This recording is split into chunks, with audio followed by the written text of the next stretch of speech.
Isang pangyayari ang hindi ko inaasahan na mangyayari sa akin ngayong araw. Umuulan na ba dyan? Hindi pa po.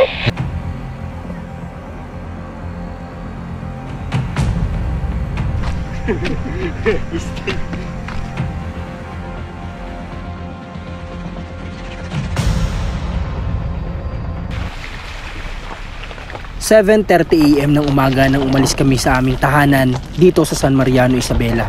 Dahil ngayong araw nga, ito yung schedule na kailangan namin puntahan ng isa sa natulungan natin dito na si Tatay Alejandro.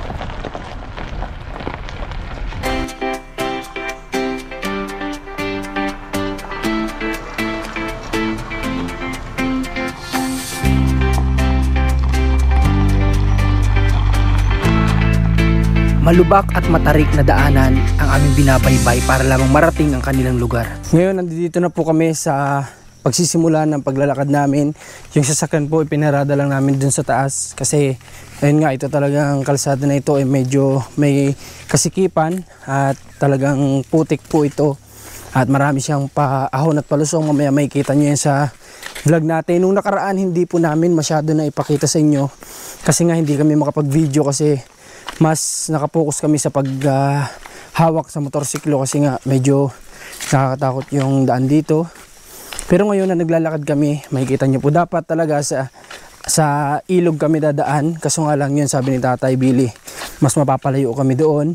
Halos baka buti kami ng tanghali doon kung doon kami dadaan. Kaya dito na lang kami magsisimula maglakad. May kalayuan din to pero mas malapit-lapit ito kumpara kapag sa ilog. At kasama ko pa rin si Rans, si Buboy, si Tatay Billy andito din. May mga dala lang kaming tubig. At di ko alam kung sasapat pero parang kulang kasi pabalik pa. Okay, at kung ano yung madaanan natin na may pakita namin sa inyo, kakapture po natin sa camera natin. At muli po, papunta tayo ngayon kay Tatay Alejandro. Kasi mamaya, pabalik na kami ng Bicol, kaya samantalahin po natin itong pagkakataon. Bago pa mangyari ang araw na ito ay inihanda na namin ang aming mga sarili para dito.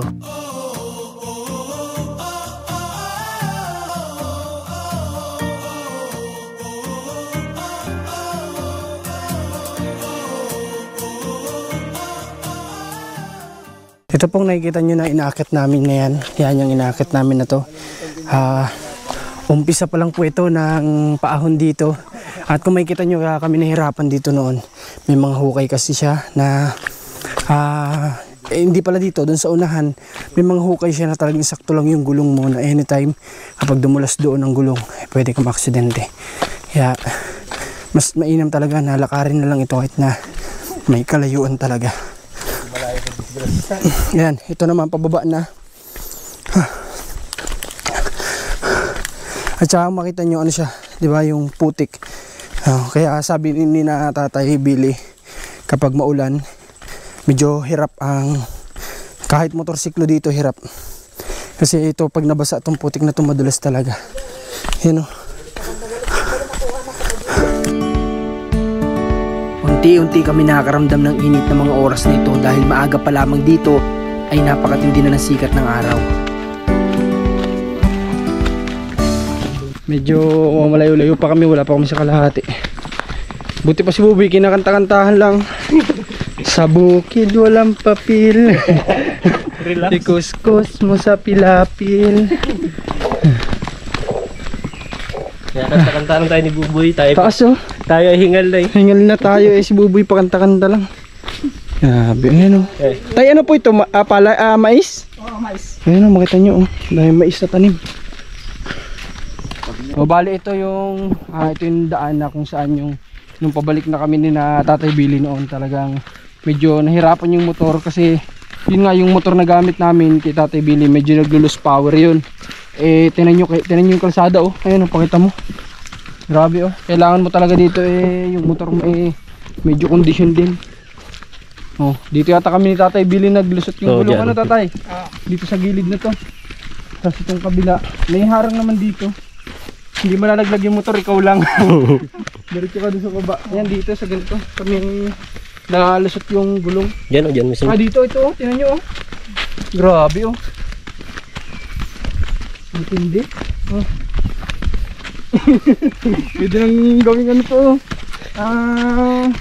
Ilagay ng isda, ano yun? Fish pan. Pan. Oh. Parang Pero may dumadaan, no? Ano? Oo. Pwede nang pagusan ng ano to. Ilog. Kanal ng irrigation. Irrigation. May dumadaan po, ano? Kasi may... Yung mga yung 5 mga tonner, yung mga malalaking 6x. yung mga 6x. Ay, kaya nga naman ito kapag 6x. Kapag 6x. Pero pag motor, Baliwala lang to sa 6x. Pag motor, okay naman siguro kung solo ka lang. Pero pag may angkas, medyo mahirapan ng driver din. At siyempre, kailangan mo talagang kontrolin to. kamahan ng kaunting dasal. Oo. O, tinan mo naman yan. Oh. Grabe. Halos 30 minutos na kami naglalakad pero parang napakalayo pa namin sa aming patutunguhan.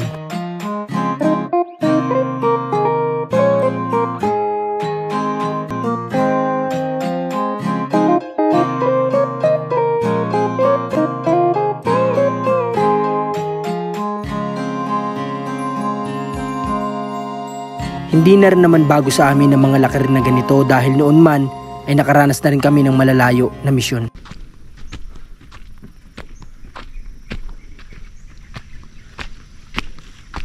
Kung mapapansin ninyo ay medyo matarik na itong inaakyat namin, parang pangalawang bundok na yata ito na aming inaakyat.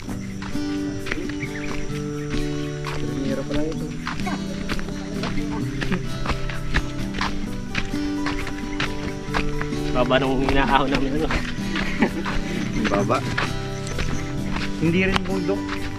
Dito. Parang bundok din. Patag to, patag.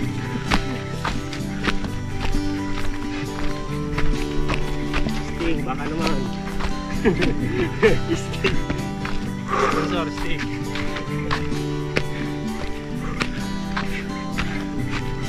Nanghiram pa tayo ng lakas niya sa sting.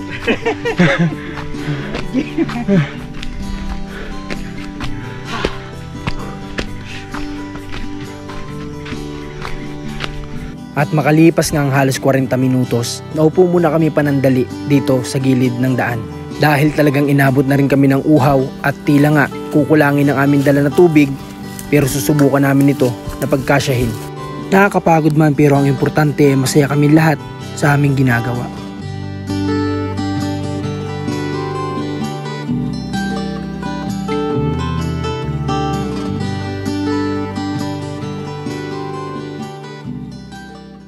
Matapos ang ilang minutong pagpapahinga ay nagsimula na naman kami maglakad at nakikita nyo ang aming dinaraanan na talagang putik, ngunit may mga bakas din ito ng gulong ng anumang sasakyan.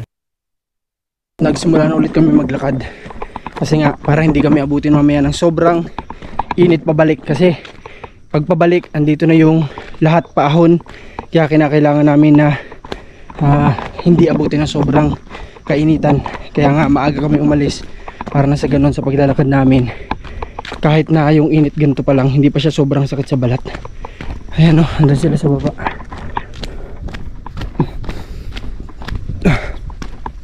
Makita nyo na talagang yung dinadaanan namin ay kumbaga hirap talaga ang sasakyan dito. Ang mga makakapasok na siguro dito, alam nyo yun, yung parang mga matataas na sasakyan, ganyan, ang mga truck. Kasi may mga gulong siya ng ng sasakyan na makita nyo. Ayan o, may gulong siya, so ibig sabihin nakakapasok dito ng mga matataas na sasakyan.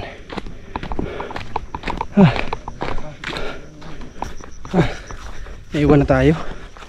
Grabe. Ito yung sinasabi ko na itong lugar na to kumbaga medyo delikado kasi madami na ditong mga tanim. So pwede dito na maraming mga, alam niyo yung mga kagaya ng ahas, ganyan, na pwedeng mong ikapahama kapag gabi ka dito pumunta, kapag inabot ka ng dilim. Kasi nga mabuti na lang sana kung araw kahit paano kitang-kita mo yung dinadaanan, kung ano man yung meron na nakaambas sa kalsada, maiwasan po agad. Grabe, siguro may na kami, may halos ang oras na kami na naglalakad, hindi pa rin namin nararating yung lugar po ni Tatay Alejandro. Pero okay lang kasi kapag po mga ganitong tao na nakita natin kung gaano ka-deserve na matulungan si Tatay Alejandro, talagang hindi mo isipin ng pagod dito. Ang isipin mo na lang dito yung matulungan si Tatay Alejandro. Okay, magiraan po kami. Sipag nyo naman ay. Sipag ng tao dito. Maaga pa lang nag-ano na. Katrabaho na sila. Ay, Tatay, nagtatanim po sila? Ay, tatanim ang mga tao. Ang karabaw nagpapahinga. Ha? Kamuting kahoy? Okay. Oh, ano buboy kasi pa ba yung tubig? At tanan nyo, may dala kaming bottled water. May dala ding cup. May dala ding baso. Kasi pa po. Hindi ko nga alam ba't nagdala kayo ng baso. Na ano po, Ha? na nadala po ni tatay at lalagyan na po ng sopa. Para may baon tayong sopas Baka mayroon daw dito. Baka mayroon Ha? dito. Baka meron. Ganyan dito. Ayos At dito naman sa paglalakad namin na ito ay medyo nabawasan ng init dahil tila nga nagbabadya ang pag-ulan, pero mas ayos na rin to dahil makakabawas ito sa maaari naming mas maging pagod pa. At hanggang ngayon ay ito at naglalakad pa din kami. Galing kami dun sa baba na yon. May ilog doon. Ito yung dinaanan namin. May mga packet pa rin dito. Try natin yung ano natin, yung radyo kung abot pa rin doon. Napakalayo na po nito. Mac! Mac! Ay, abot pa. Umuulan na ba dyan? Hindi pa po. Ba't po dyan? Okay pa naman, di pa naman naulan dito, nag-aambon lang. Tataka si Ma kasi. Ba't dito umaambon, dun hindi. Hindi naman umaambon. Paulan pa lang.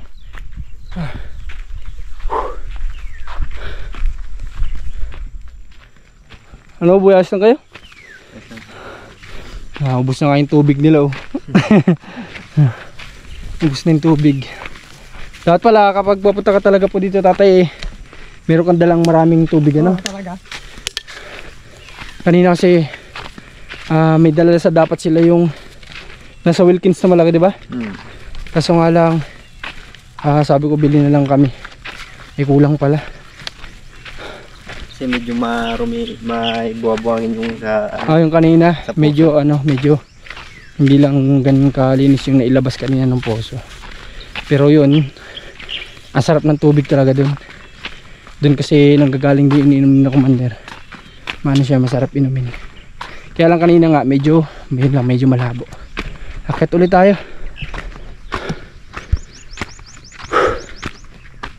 Ito makita nyo dito, may nadaanan kami dito mga saging. Tayo anong saging po ito? Ito ba yung dilaw din kapag nahinog? Hindi, green. Dilaw. Yung lakatan yan. Green lang yan pag nahinog? Ay hindi, Dilaw din? Dilaw din yan. Kasi ito may mga kamuting kahoy dito. Ayun ito tayo, reject na? Ay hindi, tinatadtad yan. Wala palang reject dito no tayo? Kapag kahoy walang reject. Oo, ito yung isa daw sa magandang tanim talaga kasi kapag tinanim mo siya, kahit may amoy pa yan, may itim pa yan, mabibili pa rin. Kaya napakaganda ng tanim na kamuting kahoy po. Tsaka minsan mo lang siya i-harvest, once a year lang. Kapag nagpatanim ka, antay ka ng isang taon, tsaka mo siya i-harvest. Tsaka medyo siya tayo, medyo matibay sa mga ulan, Matibay. kahit init, wala siyang pinipiling panahon, matibay yung yung pagkakapit niya sa lupa. Kasi isipin natin, kamuting kahoy, di ba malaki yun? Yun yung nasa ilalim doon na pinagkakapitan di ba? Yun ng mga ugat-ugat lang na maliliit nagpapatibay na sa halaman. Yung pa kayang malaki yung nasa ilalim na di ba? So, yun. Lakad ulit tayo at maya-maya makarating na din naman tayo. Ayun medyo mataas na naman doon. Lakaran namin. Ito yung sinasabi po na lugar na bawal ka magkamali. Isang pagkakamali mo lang dito, hindi laglag, balik ka ulit sa labas. Pinabili ka ng sibuyas pero bawang yung binili mo, so kailangan mong babalik ka ulit sa labasan kasi walang tindahan dito. Hindi ko sigurado kung may nadaanan ba tayong tindahan. Wala po. Wala tayong nadaanan ng tindahan, di ba? Yung kanina sila. Sabay sana po kayo. Medyo malayo pa to.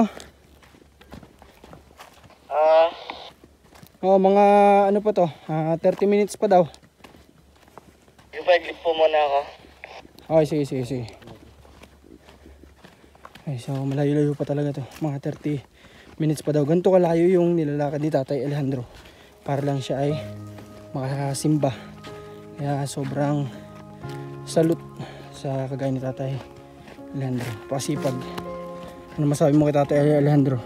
Di ba nakita mo siya na nasa simbahan, di ba? Opo. Oo.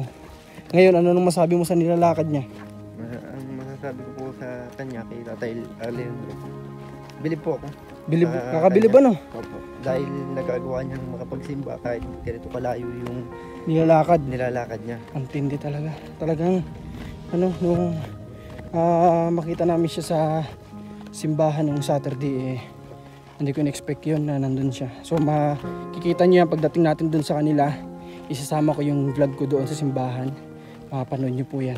Kung paano siya kumain, the way siya kumain, makikita niyo kung paano niya ginagawa yung mga bagay na yun.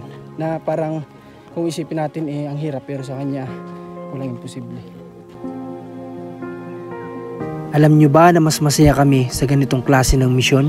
Yung mas nararamdaman namin yung hirap o pinaghihirapan namin. Dahil alam namin na sa ganitong paraan ay mas nararating namin yung mga hindi nararating ng mga nakaupo natin na kababayan. Na sa pamamagitan ng pagsuot natin sa mga ganitong klase ng lugar ay nabibigyan natin ng pagkakataon na matulungan yung mga nakatira sa ganitong klase ng lugar.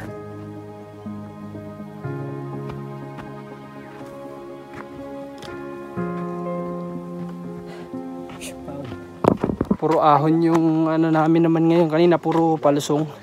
Ito puro paahon. Mamaya pag pauwi kami nito sigurado mas mahirapan kami kasi mas matataas yung pababa kanina kumpara sa pataas na inaakit namin ngayon. Grabe.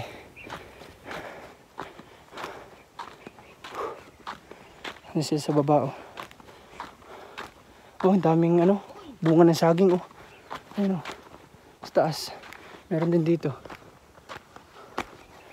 Wala kayo tayong makuna na hinog na saging dito. Masarap ba ganaba naglalakad na may kinakain, ano? Dapat pala nagbili tayo dun ng dragon seed. Pero malapit-lapit na po kami. Konting-konti na lang. Heto na nga, hindi ko inaasahan na may mangyayari sa akin na ganito ngayong araw. So, hindi maga.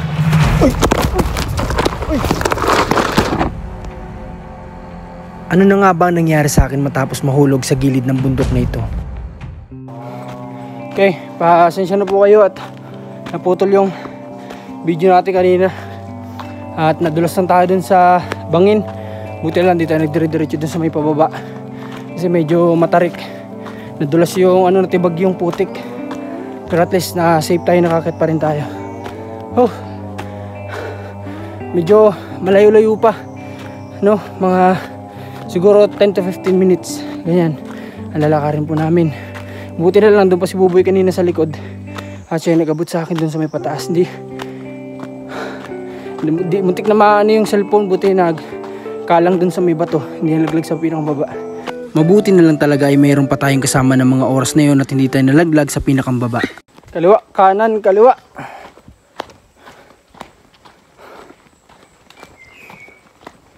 Malapit na. Bakit ganyan ang paa mo? Parang Kamo nga nakisama ang araw sa atin. Oo, buti na nga lang talaga. Yung araw po talaga nakisama sa amin. Kasi alam niyo po yung mga oras na ito, kapag po yung talagang kadalasan na araw dito, napakainit na po nito. Pero ngayon, tingnan niyo po yung kalangitan. Medyo medyo makulimlim lang. Kaya less pagod din. Kasi yung init nakakadagdag pagod.